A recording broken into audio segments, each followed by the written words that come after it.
Hi friends, welcome back to my channel. ಎಲ್ಲ ಹೇಗಿದ್ದೀರಾ? ನಾನು ಕೂಡ ಚೆನ್ನಾಗಿದ್ದೀನಿ, ನೀವು ಕೂಡ ಚೆನ್ನಾಗಿದ್ದೀರಾ ಅಂತ ಅಂದ್ಕೊಂಡಿದ್ದೀನಿ.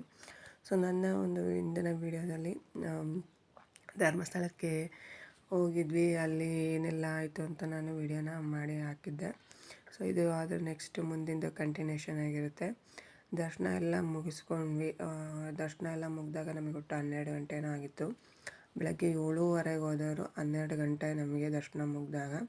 ಸೊ ದರ್ಶನ ಎಲ್ಲ ಮುಗಿಸ್ಕೊಂಡು ಊಟ ಮಾಡಿಕೊಂಡು ಈಗ ಮತ್ತೆ ಹಾಸನ ಬಸ್ ಹತ್ತಿದ್ದೀವಿ. ಸುಬ್ರಹ್ಮಣ್ಯ ಹೋಗಬೇಕು ಅಂತ ಅಂದ್ಕೊಂಡ್ವಿ, ಬಟ್ ಆಗಲಿಲ್ಲ. ತುಂಬಾ ರಶ್ ಇತ್ತು ಅಲ್ಲೂ ಕೂಡ. ಧರ್ಮಸ್ಥಳ ಯಾವಾಗ ರಶ್ ಇರುತ್ತೆ, ಸುಬ್ರಹ್ಮಣ್ಯ ಕೂಡ ಅಷ್ಟೇ ರಶ್ ಇರುತ್ತೆ. ಸೊ ಇದು ಒಂದು ಗುಂಡ್ಯ. ಅಲ್ಲಿ ತುಂಬಾ ಮಳೆ ಬರ್ತಿತ್ತು ಮತ್ತು ಸೀನರಿನೂ ತುಂಬಾ ಚೆನ್ನಾಗಿತ್ತು. ಸೊ ಹಂಗಾಗಿ ನಾನು ಇದನ್ನು ಹಾಕ್ತಾಯಿದ್ದೀನಿ. ತುಂಬಾ ಕರು ಅಂದರೆ ಘಾಟ್ ಸೆಕ್ಷನ್ ಅಂತ ಹೇಳ್ಬೋದು.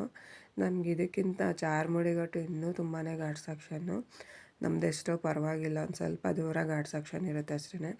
ಬಟ್ ನನಗಂತೂ ಹೋಗುವಾಗ ಆಗಲ್ಲ ಘಾಟ್ ಸೆಕ್ಷನ್ ಅಂದರೆ, ವಾಮಿಟ್ ಮಾಡೋದು ಜಾಸ್ತಿ. ಬಟ್ ಈ ಸರಿ ಏನೂ ಆ ಥರ ಆಗಲಿಲ್ಲ. ಆರಾಮಾಗಿ ಹೋಗಿ ಆರಾಮಾಗಿ ಬಂದ್ವಿ. ಹೋಗುವಾಗ ಫುಲ್ಲು ನಿಂತ್ಕೊಂಡು ಹೋಗಿದ್ವಿ, ಬರುವಾಗಲೂ ಅಷ್ಟೇ. ಹಿಂದೆಗಡೆ ಮಾತ್ರ ಸೀಟ್ ಸಿಕ್ತು. ಸೊ ನಾನ್ ಸ್ಟಾಪ್ ಹಾಸನ ಗಾಡಿ ಹತ್ಕೊಂಡ್ವಿ. ತುಂಬಾ ಚೆನ್ನಾಗಿದೆ ಸುಬ್ರಹ್ಮಣ್ಯದಿಂದ. ಇದು ಸುಬ್ರಹ್ಮಣ್ಯ ರೋಡ್ ಅಂದ್ಕೊತೀನಿ.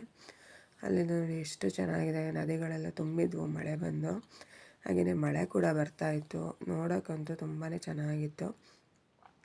ಬಸ್ಸಲ್ಲಿ ನೋಡೋಕೆ ತುಂಬ ಚೆನ್ನಾಗಿರುತ್ತೆ, ಬಟ್ ಅಲ್ಲಿಂದವರಿಗೆ ಸ್ವಲ್ಪ ಕಷ್ಟ ಅನ್ನಿಸ್ಬೋದು. ಇನ್ನು ನಾವು ಹಾಸನಿಗೆ ಬಂದ್ವಿ. 4:30 ಏನೋ ಆಗಿತ್ತು ಹಾಸನಿಗೆ ಬಂದಾಗ.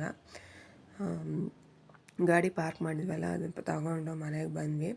ಸೊ ನಾವು ಶನಿವಾರ ಹೋಗಿದ್ದು, ಭಾನುವಾರ ಬಂದಿದ್ದಲ್ವ, ಬಾಗಿಲೆಲ್ಲ ತೊಳೆದಿರಲಿಲ್ಲ. ಬಾಗಿಲೆಲ್ಲ ಕಸ ಗುಡಿಸ್ಕೊಂಡು ಹೊಸ್ಲೆಲ್ಲ ತೊಳೆದು ಇವತ್ತೇ ಪ್ರಸಾದ ಎಲ್ಲ ಇಟ್ಟು ಪೂಜೆ ಮಾಡೋಣ ಅಂತ ಅಂದ್ಬಿಟ್ಟು ಪೂಜೆಗೆಲ್ಲ ರೆಡಿ ಮಾಡ್ಕೊಂಡಿದ್ದೀನಿ.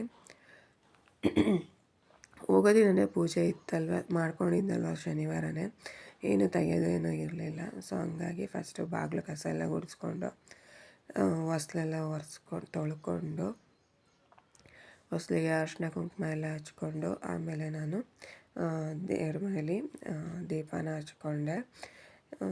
ಏನೋ ಒಂಥರ ಅನ್ನಿಸ್ತಾ ಇರುತ್ತೆ ಬಾಗಿಲಿಗೆ ನೀರು ಹಾಕಿಲ್ಲ ಅಂತ ಅಂದರೆ. ಸೊ ಹಂಗಾಗಿ ಪೂಜೆ ಮಾಡಬೇಕಲ್ಲ, ಅದಕ್ಕೋಸ್ಕರನಾದರೂ ಹೊಸ್ಲೆಲ್ಲ ತೊಳ್ಕೊಂಡು ದೇವ್ರ ಮನೇಲಿ ದೇವ್ರ ಪೂಜೆನ ಮಾಡಿಕೊಂಡೆ.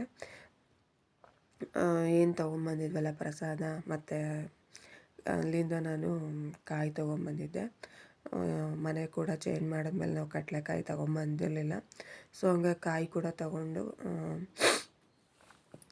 ಪೂಜೆ ಎಲ್ಲ ಮಾಡ್ಕೊಳ್ಳೋಣ ಅಂತ ಹೂವು ಎಲ್ಲ ಮುಡಿಸ್ಕೊಂಡು ಪೂಜೆ ಎಲ್ಲ ಮಾಡ್ಕೊಂಡಿದ್ದೀನಿ. ಹಾಗೆಯೇ ಹೂವು ಇಲ್ಲಿ ಮುಡಿಸ್ತಾ ಇದ್ದೀನಿ ದೇವರಿಗೆ.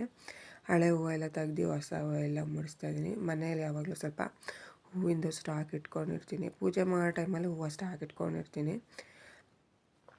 ಆಮೇಲೆ ಎಲ್ಲ ದೇವರಿಗೂ ಹೂವು ಮುಡಿಸಾದ್ಮೇಲೆ ಏನು ಪ್ರಸಾದ ತೊಗೊಂಬಂದಿದ್ದೆ ಅದನ್ನೆಲ್ಲ ಓಪನ್ ಮಾಡಿಟ್ಟು ಇವತ್ತೇ ಪೂಜೆ ಮಾಡ್ಕೊಂಬರೋಣ ಅಂತ ಮಾಡ್ತಾಯಿದ್ದೀನಿ. ಅವತ್ತೇ ಪೂಜೆ ಮಾಡಿದ್ರೇ ಒಳ್ಳೆಯದು. ನಾಳೆ ಅಂತ ಹೋದರೆ ಆಗೋದೇ ಇಲ್ಲ, ಏನೇನೋ ಕೆಲಸ ಆಗಿಬಿಡುತ್ತೆ. ಸೊ ಈಗ ದೀಪಕ್ಕೆಲ್ಲ ಎಣ್ಣೆ ಹಾಕ್ಕೊಂಡು ನನಗೆ ದೇವ್ರನ್ನ ದೀಪ ಹಚ್ತಾಯಿದ್ದೀನಿ. ಸೊ ದೀಪ ಎಲ್ಲ ಹಚ್ಚಿ ಪೂಜೆ ಎಲ್ಲ ಆದಮೇಲೆ ರೈಸ್ ಮಾಡಿಕೊಂಡು ಹಾಗೆಯೇ ಸಿಂಪಲ್ಲಾಗಿ ಈ ಸಾಂಬಾರು ರೆಸಿಪಿನ ನಾನು ಶೇರ್ ಮಾಡಿದ್ದೀನಿ. ಸೊ ರೈಸ್ ಜೊತೆ ಈ ಸಾಂಬಾರು ರೆಸಿಪಿ ತುಂಬಾ ಚೆನ್ನಾಗಿರುತ್ತೆ, ಟ್ರೈ ಮಾಡಿ.